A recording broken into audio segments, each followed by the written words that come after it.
날씨가 따뜻해짐과 동시에 저는 이 꽃을 봐야, 이 꽃이 좀 보여야 비로소 봄이 왔구나라고 실감하게 되더라고요. 바야흐로 벚꽃의 계절이 돌아왔는데요. 그래서 오늘은 벚나무에 대해서 한번 이야기를 나눠볼까 합니다. 함께 이야기 나눌 세 분. 꽃송이가 그 꽃 한 송이가 그래 피었구나.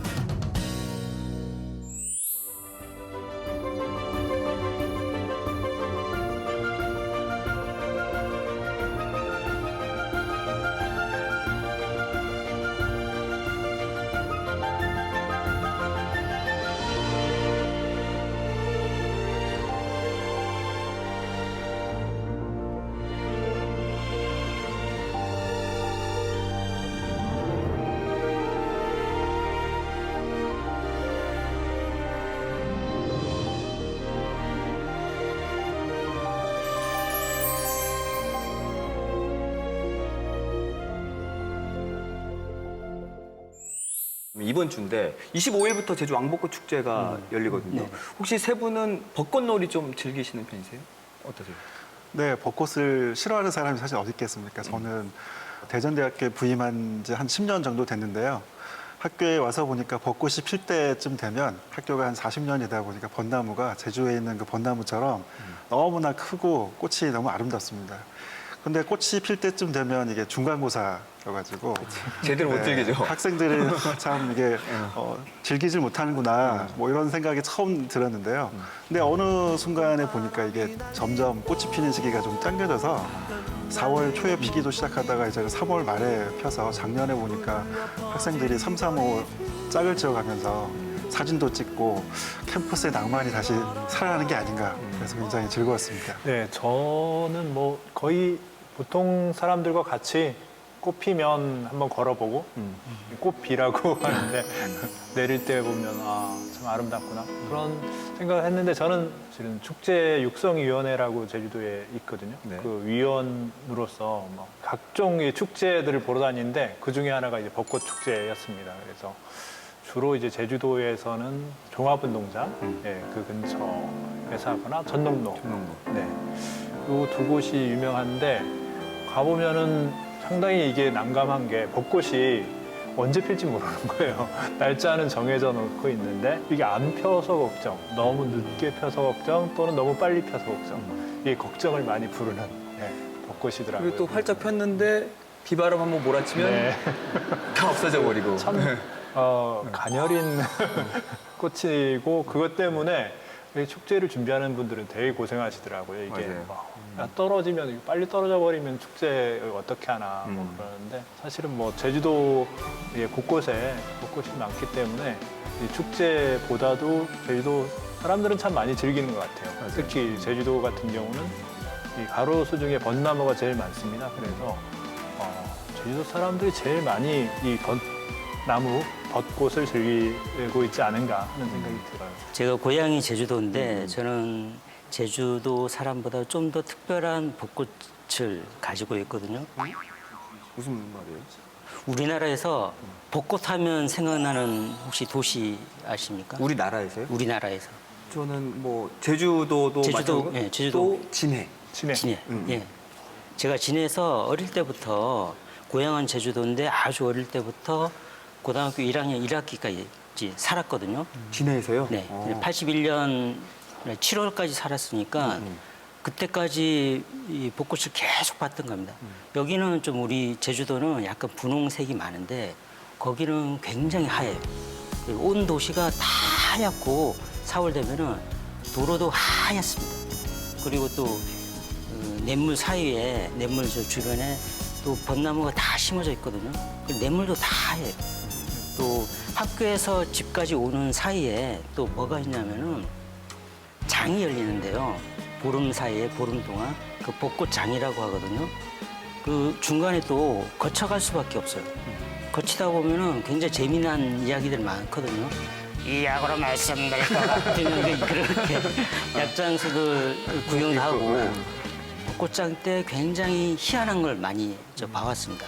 그리고 나중에 친구들하고는 버찌도 따먹고 그때는 저 농약 칠 때가 아니니까 그런 추억들이 많은데 아, 버찌 맞아요. 네. 그것도 먹는 거잖아요. 그렇죠. 응. 먹죠. 먹을 수 있고 한데 제가 81년 이후로 진해 벚꽃은 못 봐봤습니다. 지금까지. 혹시 제주 벚꽃이 더 아름다워서 갈 필요가 없는 거 아니에요? 갈 필요는 없죠. 여기 근데 좀 커요. 제주 벚꽃이 진짜. 또 색감이 좀 다르고 거기는 너무 하얗고 여기는 좀 약간 다양한 색깔이 있다는 게 좀 차이가 있죠. 저도 버찌는 그 어릴 때 친구들이 막 이렇게 먹으면 따라가지고 네. 먹었던 기억이 있거든요. 막 손에 다 묻어가지고 옷에 묻어가지고 잘 지워지지도 않고 그래서 막 부모님한테 욕 먹고 막 이런 기억이 있는데 이제 제주를 시작으로 아마 전국적으로 벚꽃을 보려는 인파들이 북적일 것 같아요. 그럼 벚꽃 하면은 제주에서 가장 먼저 피는 꽃으로 이렇게 알면 될까요? 벚꽃이 사실 좀 일찍 피기는 하는데요. 사실은 벚꽃보다 더 먼저 피는 벚꽃에 친척벌 되는 식물들이 좀 많이 있습니다. 그 중에 가장 제일 먼저 피는 꽃이 매화입니다. 매화. 그래서 매화는 매실나무의 꽃인데요. 그래서 매화인데 아무래도 봄을 부르는 전령 매화가 사실 제일 먼저 피고요. 그다음에는 조금씩 시차를 두고서 5번나무, 3번나무 그러면서 이제 왕번나무 피면서 우리나라에 약 한 25종류의 이 벚나무 종류들이 있어요. 왕번나무 같은 경우에는 4월 초순에서부터 중순 이렇게 기후가 따뜻한 곳에서부터 이제 피어서 이제 올라가기 시작을 합니다. 그래서 우리나라 남해안, 제주도를 시작해가지고 남해안서부터 이제 쭉 위로 올라가게 되고요. 고도가 높은 곳에 가면 아무래도 날씨가 춥기 때문에 천천히 이렇게 핍니다. 뭐 지리산이라든지 태백시, 강원도에 있는 태백시를 가면은 이제 5월이 되어야지 이제 왕벚나무들이 피고 뭐 개나리도 그때 가야 이제 볼 수 있습니다. 그러다 보니까 제주에서 왕벚꽃 축제가 유명해진 건가요? 우리 보통 이제 벚나무는 약간 이 숙명적으로 좀 이 고통을 겪고 있는 게 일본 나무다.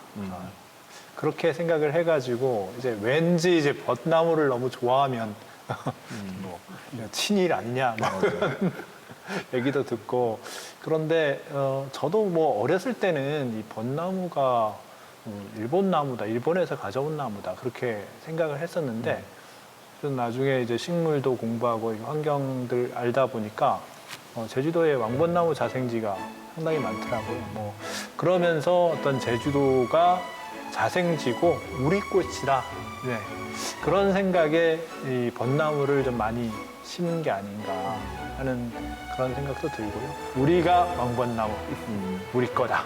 그런 것들 때문에 좀 또 좋아하는 거 아닌가 하는 생각이 듭니다. 자생지 얘기하기 전에 우리 왕벚나무에 이제 빼놓아서는 안 되는 인물이 있거든요. 우리나라 사람은 아니고 에밀 타케라고 프랑스 신부입니다. 예, 그분이 1908년 정확하게는 4월 14일 왕벚나무 이제 표본을 채집을 하고 4년 뒤인 1912년에 독일 베를린 대학교 쾌네 교수한테 보내거든요. 그러면서 이게 왕벚나무다 이렇게 확실하게 이제 굳어지는데 그 후로도 이게 제주 건지 일본 건지 확실하지 않았거든요. 그러다가 1962년 우리 그때가 4월입니다.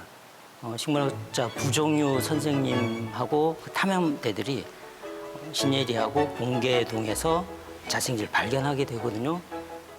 그러다가 2년 후에 1964년 1월에 천연기념물 159호로 이제 그때 지정이 되고 아마 그때부터 좀 알려지기 시작한 것 같아요.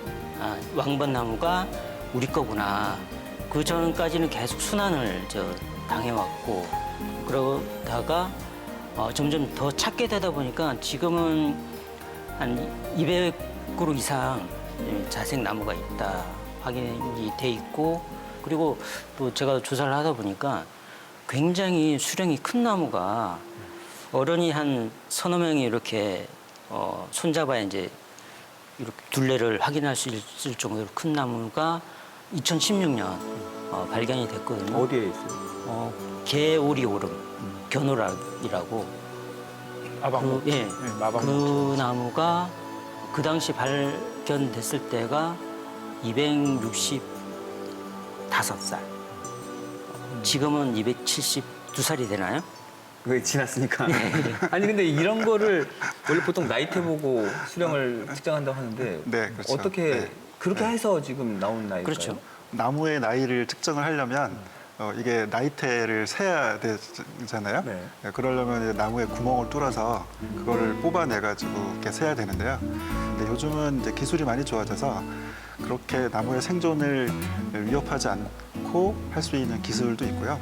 그 다음에는 둘레를 재서 이렇게 둘레 대비 나이테의 길이를 측정을 해가지고 이 정도의 둘레면 이 정도의 나이테를 가지고 있으니 연령이 어느쯤 되겠구나라고 추정하는 방법이 있어서 그렇게 추정을 하게 됩니다. 그 잘 알려져 있는 벚나무 하면 아무래도 왕벚나무가 아닐까 싶은데 그럼 제주에 있는 벚나무가 다 왕벚나무는 아닌 거죠? 제주도가 사실은 우리나라에 분포하는 전체 벚나무 종류 중에서 그 종류 수만 보면 제일 많습니다. 10가지 정도가 넘는 벚나무 여러 종류가 우리 제주도 한라산을 중심으로 해서 분포를 하고 있어요. 그 중에서 이 왕벚나무가 그래도 꽃이 가장 크게 피고 그리고 한 나무에 많이 피고 잎이 나오기 전에 꽃이 피기 때문에 가장 아름답죠. 꽃의 구조가 식물이 이제 다른 식물에 있는 꽃가루를 받아서 열매를 맺는 일종의 타가 수분을 합니다. 이 벚나무 종류들이 전부 다. 그렇기 때문에 여러 종이 한 군데에 몰려 살다 보면 같은 종끼리만 이렇게 유전자가 교류를 해야 되는데 실은 한라산에 여러 종이 같이 살기 때문에 올벚나무하고 산벚나무하고 왕벚나무하고 이들끼리 꽃이 피는 시기가 이제 중첩이 되다 보면 서로 종이 다르더라도 그렇게 유전자가 아주 많이 분화가 돼 있지 않으면 서로 이렇게 교잡이 일어날 수가 있습니다.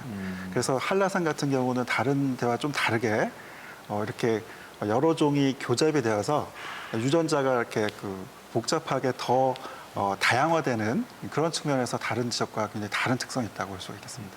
근데 한라산 말고도 사실 우리 길거리에서도 벚나무를 자주 볼 수 있잖아요. 쉽게 볼 수 있는 거 아니에요? 그렇죠. 그 제주도의 가로수 중에 대략 한 16,000그루가 지금 벚나무입니다.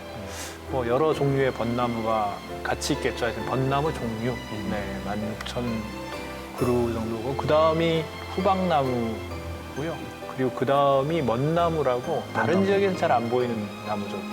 제주도의 향토수종이라고 할 수 있는데 그 키가 작고 빨간 열매가 달린 겨울에. 사실 가로수는 우리랑 가장 가까이 있는 나무 아니겠습니까? 네.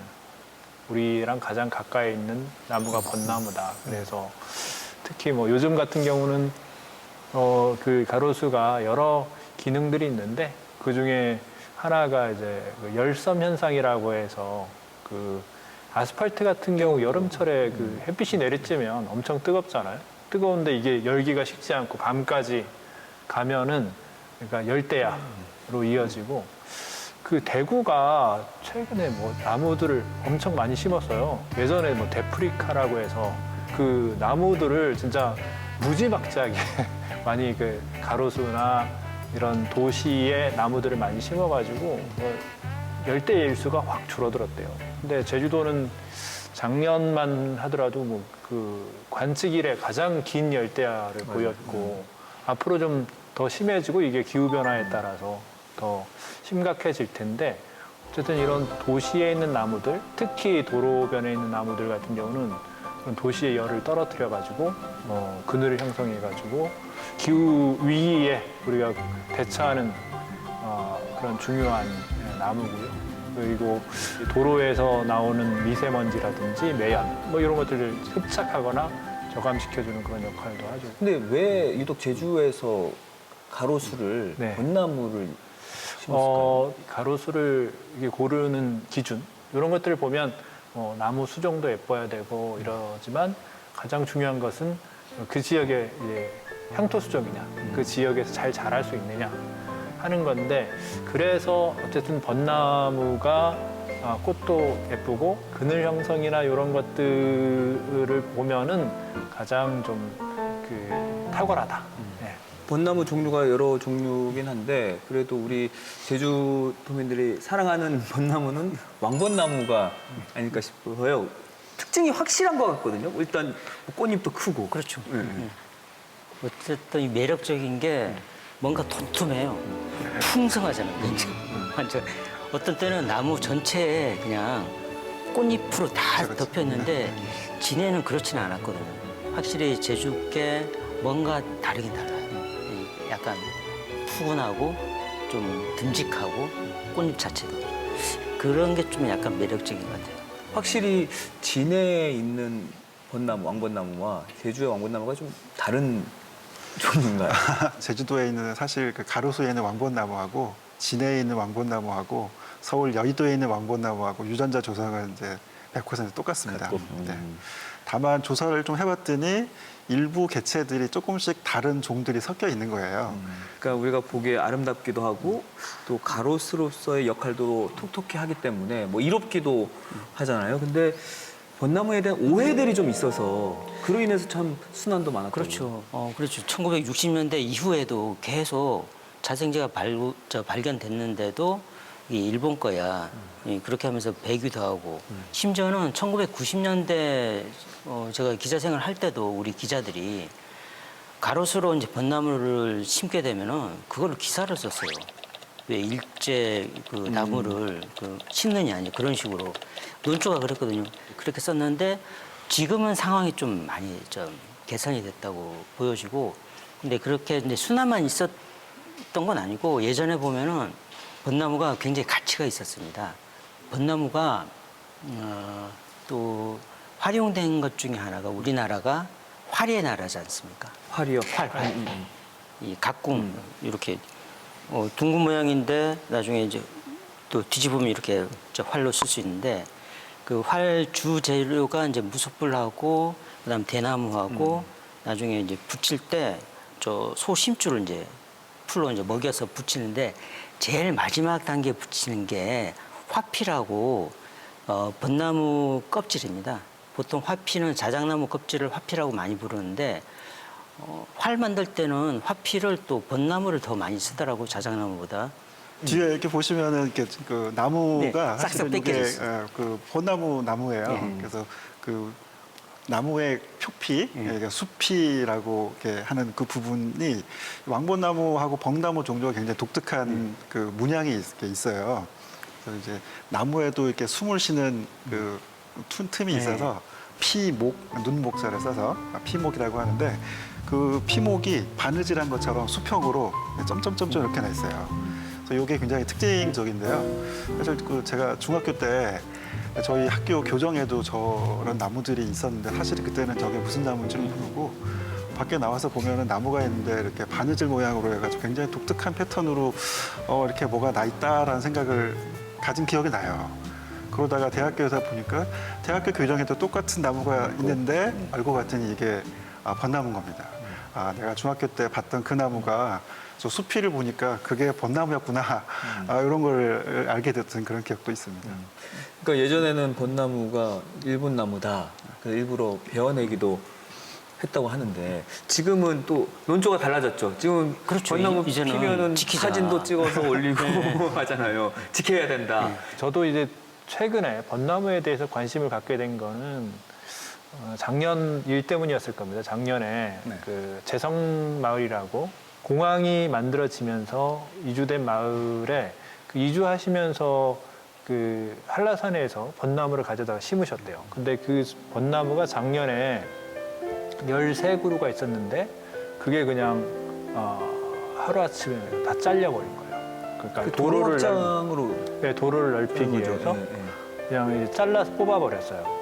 그때 그 마을에 그때 당시 이렇게 처음에 들어오신 할머니들이 이 나무가 할아버지랑 같이 심었는데 할아버지는 돌아가시고 돌아가신 다음에 나무를 할아버지 대하듯이 이렇게 보면서 마을 어귀에 있어가지고 보면서 왔는데 이게 잘려버리고 나니까 너무 슬프다. 그래서 몇 날 며칠 우셨어요. 그래가지고 그때는 좀 충격이었죠. 우리가 이전까지는 나무나 이런 것들을 봤을 때 그 뭐랄까 우리한테 직접적으로 도움이 안 되면 그냥 없어져도 되는 거. 뭐 이런 좀 이 실용성의 관점에서 지나치게 그렇게 봤었는데 나무도 생명이고 근데 심지어는 그 나무를 어떤 거기에 어떤 할아버지를 대입하는 그런 할머니 모습을 봤을 때 참 우리가 그동안 좀 나무나 이런 거에 대해서 너무 우리 중심으로 생각해 왔지 않았나 하는 생각도 들었고요. 근데 가로수도 어쨌든 이 사람의 살고 있는 도시와 공존해야 되는 여건 때문에 상당히 어려움에 처해 있더라고요. 나무를 너무 심하게 잘라요. 심하게 자르면 그게 제대로 아물지 못하면 그 아물지 못한 곳으로 균이 들어가서 안으로 썩어 버립니다. 그럼 이게 쓰러지기도 하고 그런 위험성 때문에 더 뒤에 썩어 들어가면 빨리 잘라 버려야 되고 더 이렇게 악순환이 되는데 그 이유가 대부분 민원 때문에 민원 그 간판 가린다. 예전에는 가로수가 있으면 그게 상가의 간판을 가리게 되면 손님이 이렇게 못 찾아가지고 못 들어온다. 그래가지고 대부분 이제 그렇게 막 그 심하게 자르는 거 강전정이라고 하거든요. 이렇게 하는 이유를 그렇게 들었었는데 우리 바우젠거리 예전에 바우젠거리고 지금 누에모르 그 거리 주변 상인들 그 설문조사를 했었습니다. 직접 설문을 들고 가서 했는데 많이 달라졌어요. 네. 이제는 이런 가로수가 필요하다. 실제로 그렇게 오히려 차가 없고 가로수가 이렇게 잘 조성돼 있으면 더 매출이 오르고 사람들이 더 많이 온다. 그래서 예전처럼 이렇게 막 가지를 자르는 거를 다 반대해서 상인들이 거의 대부분. 그래서 이런 것들도 이제 달라졌구나. 그리고 우리가 특히나 앞서도 말씀드렸듯이 이제 기후 위기 시대, 점점 열대야일 수도 많아지고 그게 또 악순환이거든요. 열대야 되면 또 에어컨 틀고 그러면 또 기후 위기를 더 가중시키고 그렇기 때문에 이게 그 우리와 이 필수적으로 공존에 있어서 필수적인 존재가 되었다. 그런 것이고 근데 이제 전국에서 이 도시숲이 제일 그 나무가 적은 곳이 제주도입니다. 근데 도로는 전국에서 보급률이 2번째예요. 서울 다음으로. 도로는 진짜 많은데 가로수는 거꾸로 되게 적다는 거죠. 그러면 이게 얼마나 열악한 상황인지 그리고 게다가 이제 가로수에 그 여러 기능이 있는데 경관적인 기능도 있겠고 하지만 기본적인 기능은 이렇게 이파리를 통해서 이렇게 탄소도 흡수하고 또 미세먼지도 막고 또 도로의 열기도 떨어뜨리고 가로수가 우리의 그 생활 환경을 더 좋게 한다. 그리고 기후 위기 시대에 꼭 필요한 존재다. 또 그렇게 생각을 가지신다면 좀 더 앞으로 좋은 가로수, 아프지 않은 가로수가 제주도에 많아지지 않을까. 왕벚나무의 가치를 이제 앞으로 더 살려야 될 텐데 이미 시작하셨더라고요. 그런 노력들을. 그 왕벗 프로젝트 뭐 2050 이렇게 이런 이름을 가지고 시작한 프로젝트가 사실 있습니다. 심고 있는 왕벚나무는 유전자 타입이 하나이기 때문에 이게 어느 정도 취약할 수 있는 상황도 있고 사실 그 수령이 있어서 이게 약 50년 정도 지나고 나면 이게 그 수령을 다하기 때문에 죽습니다. 이제 그러면 심어놓은 가로수 중에 하나씩 이제 스스로 이제 나무가 죽게 되는데요. 그럴 때 똑같은 유전자형만 있는 그런 걸 심지 말고 한라산에 있는 다양한 형태의 왕벚나무 유전자를 가지고 있는 식물들을 육종을 통해서 우리가 개발을 하고 만들어가지고 심게 되면 하나의 유전자형인 하나만 보는 것이 아니라 다양한 왕벚나무, 자연에 있는 왕벚나무를 우리 주변에서 볼 수 있지 않겠느냐. 그런 취지에서 왕벚나무, 심고 있는 왕벚나무들이 죽으면 하나의 유전자가 아니라 다양한 한라산에 있는 유전자형을 주변에서 보자. 뭐 그런 취지로 관심을 가지신 분들이 참여를 하셔서 실질적으로 이제 야외에 나가서 조사도 하시고요. 예를 들면은 여의도의 그 국회의사당 주변에 윤준로를 따라서 그 왕벚나무들이 심어져 있는데 이 왕벚나무들이 과연 어떤 것들인지 이렇게 전수 조사를 하기도 하고 합니다. 그래서 굉장히 흥미있는 이제 과제를 시작을 했는데 이제 2023년인데 목표가 2050년입니다. 2050년이 되면 장기간을 지금 잘 자라는 나무를 우리가 굳이 베서 자를 필요는 없잖아요. 이 나무들도 하나의 생명인데 잘 자라는 생명을 우리가 굳이 할 필요는 없고 자연적으로 이제 죽어 나가는 그런 식물들을 우리가 교체해 나가자. 그래서 장기적으로 2050년이 되면 자연에 있는 다양한 유전 다양성을 우리 주변에서도 이렇게 만끽할 수 있는 그런 거를 만들어 보자. 뭐 그런 취지로 활동하고 있습니다. 국립과학산림원에서 2015년에 그러니까 이 자원화를 위해서 어미나무를 이제 지정을 했거든요. 아까 말씀드린 이제 관음사에 있는 그 나무를 어미나무로 지정을 하고 그 후계목을 이제 심는 작업도 하고 있습니다. 근데 그걸 더 나아가서 이제는 자원화를 할 필요가 있거든요. 그냥 어떻게 이제 관리만 하는 게 아니고 그 나무를 아까 자연 발생적으로 이렇게 유전자를 만들어서 이제 나무가 커지기도 하는데 우리 인간들도 그 중에서 골라내 가지고 이 좋은 나무는 좀 더 이 제주 나무를 활용해서 그렇게 할 수 있을 그게 자원화가 되면? 자원화가 이제 필요한 거죠. 이제. 아마 이제 그 단계까지 갈 것 같습니다. 그럼 따로 지금 연구가 진행되고 있는 거예요? 지금 어미나무 지정까지는 했습니다. 또, 또 뭐 토론회도 하고 이제 그렇게 하고 있으니까 잘 되지 않을까 생각합니다. 갈 길 또 먼 것 같은데요? 그 지금 그 톤이 약간 멀겠죠. 자신이 없어 신게 보니까 멀 것 같습니다. 제 생각에도. 충분히 가능한 이야기죠. 네, 사실 굉장히 그 필요한 말씀이시고요. 사실 먼저 해야 될 것은 이제 한라산에 있는 왕벚나무만 예를 들면 자연 교잡으로 만들어진 종이기 때문에 그만큼 새로 만들어지는 그 전에 없었던 그런 특징들을 가지고 있는 개체들이 있을 수가 있습니다. 그런데 그 개체들을 사실 다 조사를 해서 이 친구가 하나하나가 어떤 유전자형을 가지고 있는지 어떤 특징을 가지고 있는지 이런 것들을 잘 모르기 때문에 하나하나 조사를 해서 그들의 유전자형하고 그들의 특징을 먼저 이제 파악을 한 다음에요. 그 다음에는 그거를 바탕으로 토대로 해서 어떤 특징을 우리가 재배하는 종에다가 도입을 해가지고 육성을 해 나갈 것인가. 그 다음 계로 가다 보면 긴 시간이 필요하고 많은 노력이 필요하겠지만 언젠가는 이 우리나라 그러니까 제주도가 가지고 있는 이 자원을 활용해서 충분히 활용할 수 있는 그런 기회가 될 것이라 생각됩니다. 네. 이렇게 왕벚나무의 가치를 살리려는 노력들이 꾸준히 이어지고 있고 또 어떤 노력들이 우리가 필요하다 보세요? 네, 뭐 사실 모든 나무가 소중하고요. 어떤 이 자원의 식물 자원이라는 또 식물 주권이라는 입장에서 왕벚나무가 중요시되고 그래서 얘기되는 것 같습니다. 사실은 모든 나무가 중요하고 제주도가 특히 이제 그 모든 생물 특히 식물 종 다양성의 보고죠. 맞아요. 그 우리 한라산이 되게 그 고도에 따라서 다양한 식물들이 서식할 수 있는 여건이 있고 뭐 곶자왈이라든지 오름이라든지 이런 특수한 여건들이 있기 때문에 정말 제주도는 이런 그 다양한 식물 종들 이런 것들이 액면 가격이 정해지지 않은 백지수표거든요.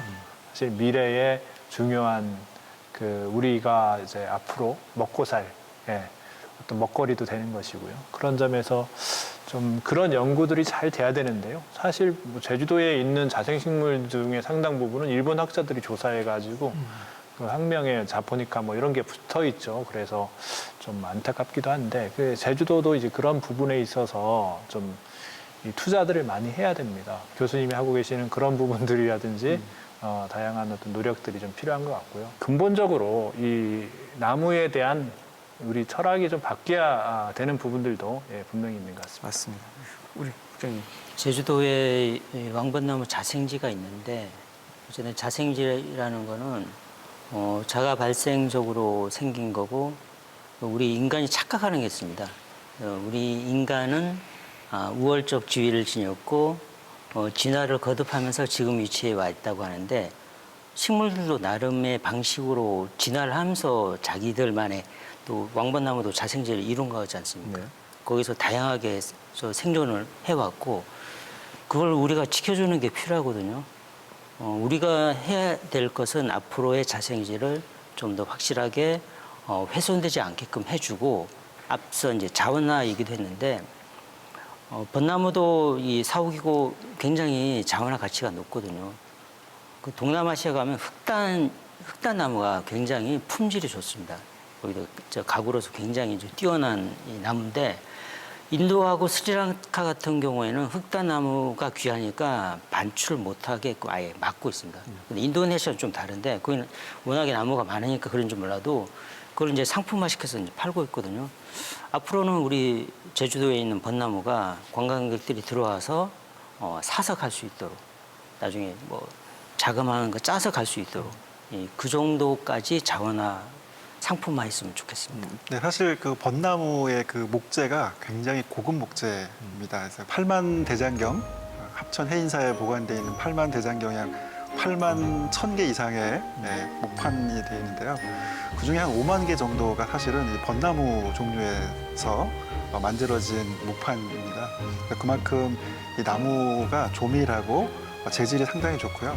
사실 색깔이 아주 불구수하는 색깔이 띄기 때문에 이게 외국에서도 이제 뭐 책꽂이를 만든다든지 가구를 만든다든지 할 때 굉장히 많이 쓰고요. 사실 저희 집에도 이 벚나무로 만든 우리나라 건 아니지만 수입 목재긴 하지만 벚나무로 된 책꽂이가 있는데요. 색깔이 너무 아름답습니다. 그래서 그 책꽂이를 보면 책을 한 권 더 사서 꽂아놓고 생각이 들거든요. 그래서 이 한라산에 있는 우리 다양한 종류의 벚나무들, 사실 이 왕벚나무만 따지다 보면 전 세계에서 한라산에만 있고 그리고 그 개체 수가 몇백 개체밖에 되지 않기 때문에 국제 자연보존연맹에서 지정을 하는 멸종위기종 기준을 따르면 이건 국제 멸종위기종에 사실 해당이 돼요. 그렇지만 이게 한라산 국립공원과 그 주변 지역에 있기 때문에 자연적으로 인간의 활동에 의해서 뭐 이렇게 멸종을 하거나 그런 위험 요인은 좀 작긴 하지만 그럼에도 불구하고 우리가 가지고 있는 왕벚나무의 근현종들이 한라산에 있는 이 식물들이 나중에 향후에 우리가 자원으로 개발할 수 있도록 유전 자원을 우리가 잘 보존하고 그리고 하나씩 하나씩 찾아서 개발해 나가는 그런 노력이 필요할 것 같습니다. 네. 마지막으로 개인적으로 좀 추천하고 싶은 벚꽃 명소 한 가지씩만 좀 소개해 주시면 좋을 것 같아요. 흔한 거 아닙니까? 전농로. 전농로. 거기 또 덧붙이면 놀래올래라는 옛날 교육관 관사가 있거든요. 거기도 들러서 책도 보고 전농로 이제 길도 한번 걸어보고 그걸 추천하고 싶습니다. 전농로. 제주도에서 가장 길게 벚꽃이 있었던 길이 있는데요. 지금은 이렇게 새로운 길이 나면서 중간중간에 이렇게 잘려 있지만 광령 그 소길 장전 요 그쪽으로 그 여전히 있습니다. 그게 많이 잊혀졌는데 이제 우리가 그 큰 길로 새로 뽑힌 길로 다니다 보니까 얘네들이 좀 상당히 서운할 것 같아요. 너무 이제 한번 지나가다 보니까 여전히 아름답게 꽃이 피고 있어가지고 잊지 말자는 그런 의미에서 그쪽을 한번 그 올 봄에는 다녀오시는 게 어떨까? 거의 뭐 다 나왔네요. 제주의 유명한. 저는 뭐 그 첫사랑의 추억이 서려 있는 그 제주대학교 길 있잖아요. 길게 있는. 네, 거기까지 추천을 드리겠습니다. 이렇게 그쪽에 가서 뭐 벚꽃이 아름다운 정취를 즐기는 것뿐 아니라 벚나무에 대한 관심이 무엇보다 필요하겠다. 벚나무에 대한 관심 더 꾸준히 가져주시면 좋을 것 같습니다. 저희는 다음 주에 더 유익한 콘텐츠로 찾아뵙겠습니다. 세 분 고맙습니다. 고맙습니다. 네.